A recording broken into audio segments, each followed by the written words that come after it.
सूबेदार मेजर जहांदीदा आदमी था। इसने मेजर समी को पहली मुलाकात में बताया था कि वो अंग्रेज़ों के दौर में मिलिट्री इंटेलिजेंस में रह चुका है और इसने अंग्रेज़ अफसरों के साथ काम किया है। इसने बाद की मुलाकातों में मेजर समी और कैप्टन आसिफ को बताया था कि ये लोग स्मगलर नहीं हो सकते क्योंकि यहाँ कभी कोई ट्रक, पिकअप या जीप नहीं आई। ये 3 किस्म की गाड़ियाँ स्मगलरों के पास लाजमी तौर पर होती हैं। सूबेदार मेजर ने उन अफराद को देखा था जो इस कोठी में आते जाते थे और उसने महिंदर आहूजा को भी देखा था जो अमीर खान बना हुआ था। इन लोगों का बज़ाहिर कोई कारोबार नहीं था। सूबेदार मेजर ने मेजर समी और कैप्टन आसिफ को अपनी आखिरी राय ये दी थी कि कोठी इंडियन इंटेलिजेंस का खुफिया अड्डा मालूम होती है।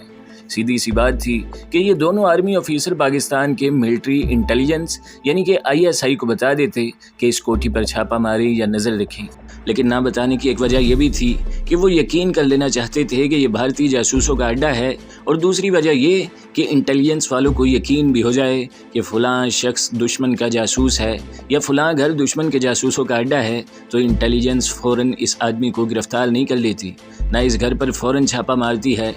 अगर वो ऐसा करें तो इस गिरोह के, जिसे रिंग कहा जाता है, दूसरे अरकान गायब हो जाते हैं। ऐसे आदमी और ऐसे ठिकाने पर कुछ अरसा नज़र रखी जाती है और नोट किया जाता है कि यह आदमी कहाँ कहाँ जाता है और किस किस से मिलता मिलाता है और इस ठिकाने में कौन कौन आता जाता है। ये सारी मालूमात हासिल करके कोई कार्रवाई की जाती है। मेजर समी और कैप्टन आसिफ को इंटेलिजेंस का ये तरीका मालूम था। वो ISI के लिए ज़मीन हमवार करके इतला देना चाहते थे। अब लड़की इनके हाथ आ गई थी और इन्हें तवक्का थी कि ये लड़की इकबाल जुर्म कर लेगी और वो ISI से अगली कार्रवाई करवाएंगे, लेकिन लड़की ने ऐसे अंदाज इख्तियार कर लिए कि वो मोम की गुड़िया के बजाय ऐसा पत्थर बन गई जिसे तोड़ना मुहाल नज़र आ रहा था। मेजर समी अख्तर, अमजद और कैप्टन आसिफ को कमरे के एक कोने में ले गया। अख्तर साहब, मेजर समी ने कहा, आपका मसला हल हो जाएगा। मेरे मसले से आप वाकिफ़ हैं, मुझे इसका हल भी निकालना है। एक्सक्यूज़ मी, कैप्टन आसिफ ने माजरत करते हुए कहा, हमारा यानी ISI का मसला हल हो गया तो फिर अख्तर साहब का काम तो और ज़्यादा पक्का हो जाता है। लड़की ISI के कब्ज़े में चली जाएगी और उस्मान भैया इसे ढूंढते फिरेंगे। आप दोनों साहिबान जो मुनासिब समझते हैं करें। अख्तर ने कहा, हम दोनों भाई हर तरह आपके साथ हैं। इसने मेजर समी के कान के साथ मुंह लगाकर कहा, लड़की को कत्ल करने की ज़रूरत महसूस हुई तो ये काम ऐसे तरीके से होगा कि इसका सुराग भी नहीं मिलेगा। वो देख लेंगे अख्तर साहब। मेजर समी ने कहा, आप टेलीफोन ले आए। अमजद टेलीफोन लाने के लिए दूसरे कमरे में चला गया।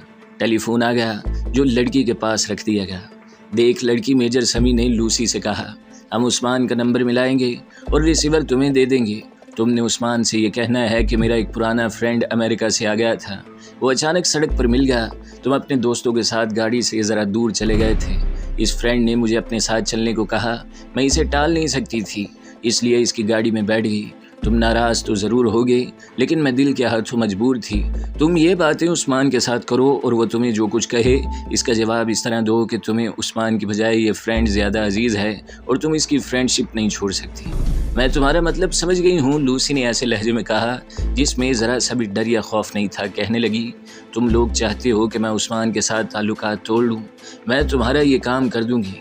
मैं वादा करती हूँ कि आइंदा उस्मान से नहीं मिलूँगी। इसके एवज़ मुझ पर ये करम करो कि मुझे छोड़ दो। छोड़ देंगे, मेजर समी ने कहा। तुमने देख लिया है कि हमने तुम्हारे जिस्म को सिवाय आंखों पर पट्टी बांधने के छुआ तक नहीं है। हम तुम्हारे साथ कोई ज़्यादती नहीं करेंगे। वो तो मैंने देख लिया है, लूसी ने कहा। हालांकि मैंने अपना आप पेश भी कर दिया था। नंबर मिलाओ। मेजर समी ने उस्मान का नंबर मिलाया और लूसी के हाथ में रिसीवर देकर कहा कि रिंग जा रही है। लूसी ने रिसीवर ले लिया। उस्मान घर पहुंच चुका था और गुस्से से बावला हुआ जा रहा था। घर में सिर्फ वीना थी जिस पर गुस्सा निकाल सकता था। इसने रोज़मर्रा की तरह कोई वजह पैदा कर ली और वीना के साथ ऐसा शदीद किस्म का लड़ाई झगड़ा शुरू कर दिया जो इसने पहले कभी नहीं किया था। वो वीना पर ऐसी इल्ज़ाम तराशियाँ कर रहा था जैसे वीना ज़बरदस्ती इसकी बीवी बन गई थी और इसे वीना ने इस कमरे में कैद कर लिया था। वीना पहले तो बर्दाश्त करती रही, आखिर वो भी फट पड़ी और इसने उस्मान को खरी खरी सुना डाली। उस्मान ने इसे तलाक तक की धमकी दी, जिसका वीना ने ये जवाब दिया कि तलाक लेकर मैं अपने आप को एक खुशकिस्मत औरत समझूंगी। मेरी बात सुन रहे हैं उस्मान? वीना ने कहा, मैं तो खुद तुमसे अलहदगी चाहती हूँ, लेकिन मैं देख रही हूँ कि तुम किस अंजाम की तरफ घिसटते हुए जा रहे हो। मैं तुम्हें इस अंजाम से बचा रही हूँ। इससे ज़्यादा खुलूस और क्या होगा? आजमा कर देख लो, तलाक न दो, मैं घर चली जाती हूँ। एक दिन आएगा तुम परेशान हाल मेरे पास आओगे اور ہاتھ جوڑ کے کہو گے وینا اپنے گھر چلو۔ وہ جو کوئی بھی ہے اس نے تمہارے دل اور دماغ پر بدروؤں کی طرح قبضہ کر رکھا ہے۔ اسے تمہاری ذات کے ساتھ کوئی دلچسپی نہیں، اسے تمہارے پیسے اور اس عیش و عشرت کے ساتھ دلچسپی ہے جو تم اسے کراتے ہو۔ جس روز اسے تم سے زیادہ عیش کرانے والا آدمی مل گیا وہ تمہارے منہ پر تھوک کر تمہیں پہچاننے سے انکار کر دے گی۔ غصے سے عثمان کے دانت بجنے لگے، اس نے مٹھیاں بھینچ لی، یوں لگتا تھا جیسے وہ وینا کا گلا گھونٹ دے گا۔ غصے نے اسے اس قدر پاگل کر دیا کہ کوئی بعید نہ تھا کہ وہ وینا کا گلا گھونٹ ہی دیتا۔ لیکن ٹیلی فون کی گھنٹی بجی اور عثمان ٹیلی فون کی طرف لپکا اور ریسیور اٹھایا۔ لوسی بول رہی تھی۔ کہاں ہو تم؟ عثمان نے پوچھا۔ لوسی نے وہ ساری باتیں عثمان سے کہہ ڈالی جو میجر سمی نے اسے کہی تھی۔ عثمان نے اسے برا بھلا کہنا شروع کر دیا، بے وفا سے لے کر بے سوا تک کہا، پھر ایک دو گالیاں بھی دے ڈالی۔ لوسی نے اسے یہ آخری فیصلہ سنا کر کہ وہ آئندہ اسے نہیں ملے گی فون بند کر دیا۔ عثمان نے ریسیور کچھ دیر ہاتھ میں پکڑے رکھا اور پھر اتنی زور سے ریسیور کو فون پر رکھا کہ اس دھماکے سے وینا بدک گئی۔ وینا سمجھ گئی کہ اس کے بھائیوں اور سمی اور آصف نے کوئی ڈرامہ کھیلا ہے اور وہ لڑکی ان کے ہاتھ آ گئی ہے۔ وینا کو توقع تھی کہ عثمان اب اس پر اور زیادہ برسے گا، لیکن عثمان سر پکڑ کر بیٹھ گیا۔ وینا اسے دیکھتی رہی۔ عثمان کوہنیاں گھٹنوں پر اور سر ہاتھوں پر رکھے بیٹھا رہا جیسے اسے ہتھیار ڈلوائے گئے ہوں۔ وینا اٹھی اور آہستہ آہستہ عثمان کے پاس پہنچی، اس کے سر پر ہاتھ رکھا، پھر ہاتھ اس کی ٹھوڑی کے نیچے رکھا اور اس کا چہرہ اوپر اٹھایا۔ اٹھو، اس نے روٹھے ہوئے بچے کو منانے کے پیارے انداز سے عثمان سے کہا۔ سو جاؤ، مجھے ہمدرد اور ہمراز سمجھو اور اپنی پریشانی مجھے بتاؤ۔ وینا نے دیکھا کہ عثمان کی آنکھوں میں آنسو تھے۔ وینا نے اسے اٹھایا، پھر اس کا سلیپنگ سوٹ الماری سے نکال کر اس کے ہاتھ میں دیا۔ عجیب بات یہ نظر آ رہی تھی کہ عثمان بالکل ہی سرد ہو کر رہ گیا تھا۔ اس نے کپڑے بدلے اور لیٹ گیا اور وینا اس کے بالوں میں اپنی خوبصورت انگلیوں سے کنگھی کرنے لگی تھی۔ میجر عثمان تو بڑے آرام دہ بستر اور بڑے خوبصورت پلنگ پر تڑپ رہا تھا، لیکن لوسی کچے فرش پر بچھے ہوئے ایک کمبل پر تڑپ رہی تھی۔ یہ اختر اور امجد کی کوٹھی نہیں تھی، بلکہ یہ ایک نیم کچا مکان تھا۔ یہ مکان اس وقت بنایا گیا تھا جب ان لوگوں کا یہاں سبزیوں کا باغ ہوا کرتا تھا۔ پھر باغ اجڑا اور یہ مکان خالی پڑا رہ گیا۔ اس مکان کے ارد گرد کچھ کھیتیاں اور کچھ جگہ ویران تھی۔ یہ جگہ اختر کے خاندان کی تھی۔ لوسی سے عثمان کو فون کروا کے اسے یہ کہا گیا کہ اسے گھر لے جایا جا رہا ہے، لیکن گھر لے جانے کی بجائے اس کمرے میں بند کر دیا گیا اور اسے کہا گیا کہ وہ درے پردہ جو کچھ ہے وہ بتا دے، لیکن وہ کچھ بھی بتانے پر آمادہ نہیں ہو رہی تھی۔ کمرے کا دروازہ باہر سے بند کر دیا گیا اور اختر نے اپنے گھر کا جوان سال نوکر برآمدے میں بٹھا دیا۔ لوسی کی آنکھوں سے پٹی اتار کر منہ پر باندھ دی گئی اور اس کے دونوں ہاتھ اور پاؤں رسیوں سے باندھ دیے گئے تھے۔ نوکر کو یہ ہدایت دی گئی تھی کہ وہ صبح باہر کے دروازے کو تالا لگا کر سائیکل پر گھر سے یعنی اختر کی کوٹھی سے ناشتہ لائے اور اس طرح دوپہر اور شام کا کھانا بھی لایا کرے اور لڑکی کا منہ کھول کر اسے کھانا کھلا دیا کرے۔ اگلے روز نوکر نے لوسی کو اسی طرح ناشتہ کرایا اور کھانا بھی کھلایا۔ لڑکی نے اس سے بارہا پوچھا کہ یہ کون لوگ ہیں اور یہ جگہ کیا ہے اور شہر سے کتنی دور ہے، لیکن نوکر نے اسے کچھ نہ بتایا۔ عثمان اپنے آفس آ گیا۔ وہ اپنے آپ میں نہیں تھا۔ آفس کا وقت ختم ہوا تو وہ ایم اے خان کی کوٹھی میں گیا۔ اس نے لوسی پر اچھا خاصا پیسہ تباہ کیا تھا۔ ایم اے خان کو، جو دراصل مہندر آہوجا تھا، لوسی کا باپ اور وہاں کی ایک عورت کو لوسی کی ماں سمجھتا تھا، وہ ان سے ملنا چاہتا تھا۔ آؤ عثمان، مہندر نے اسے دیکھتے ہوئے پوچھا۔ لوسی کہاں ہے؟ یہی تو میں پوچھنے آیا ہوں، عثمان نے کہا۔ رات وہ میرے ساتھ نکلی، مجھے دو دوست مل گئے، میں ان کی ایک ضروری بات سننے کے لیے گاڑی سے کچھ دور چلا گیا۔ ایک گاڑی میری گاڑی کے قریب آ کر رکی، میں نے دیکھا کہ ایک آدمی اس گاڑی سے نکلا۔ لوسی اگلی سیٹ پر بیٹھی ہوئی تھی۔ وہ آدمی لوسی تک گیا اور لوسی گاڑی سے نکلی اور اس کے ساتھ اس کی گاڑی میں بیٹھ گئی اور گاڑی چلی گئی۔ رات تقریباً 1 بجے لوسی کا فون آیا اور اس نے بتایا کہ وہ اپنے ایک پرانے فرینڈ کے ساتھ چلی گئی تھی۔ میجر عثمان نے مہندر کو وہ ساری باتیں سنائیں جو لوسی نے اسے فون پر کہی تھی۔ وہ تو واپس ہی نہیں آئی، مہندر نے کہا۔ میں اگر کہوں کہ اسے آپ ہی لے گئے ہیں تو آپ کیا کہیں گے؟ میں کہوں گا کہ آپ جھوٹ بول رہے ہیں، عثمان نے غصیلی آواز میں کہا۔ اگر آپ اس کی منگنی توڑ کر میرے ساتھ شادی نہیں کرنا چاہتے تو مجھے صاف بتا دیں، میں کیسے مان لوں کہ وہ رات کو واپس نہیں آئی ہو؟ آپ میرے ساتھ گیم کھیل رہے ہیں۔ مہندر نے عثمان کا غصہ اور انداز دیکھا تو اسے یقین ہو گیا کہ لوسی کو عثمان نے غائب نہیں کیا۔ مہندر کو بجا طور پر پریشانی ہوئی کہ لڑکی گئی کہاں۔ ایک پریشانی تو اس کی یہ تھی کہ ایک تجربہ کار لڑکی اسے بتائے بغیر کہیں چلی گئی تھی، اور دوسری پریشانی یہ کہ پاک آرمی کا ایک آفیسر اس کے ہاتھ سے نکلا جا رہا تھا۔ اب بتائیں آپ کیا کہتے ہیں؟ मेजर उस्मान ने महेंद्र को परेशानी की हालत में देखकर पूछा। मैं क्या कह सकता हूँ, महेंद्र ने कहा। मुझे तो अब तक ये ख्याल रहा कि वो आपके साथ है, लेकिन पता चलता है कि वो किसी और के साथ चली गई या अगवा हो गई है। तो चलिए मेरे साथ, मेजर उस्मान ने कहा। पुलिस स्टेशन चलते हैं, लूसी का एक फ़ोटो साथ ले लें, पुलिस हुलिया मालूम करना चाहेगी। पुलिस क्या करेगी, महेंद्र ने कहा। ये तो हमें खुद सुराग लगाना पड़ेगा। अपनी पुलिस को तो आप जानते हैं, रिपोर्ट लिख कर पुलिस थाने में बैठी रहेगी, इतने में लड़की कहीं से कहीं जा पहुंचेगी।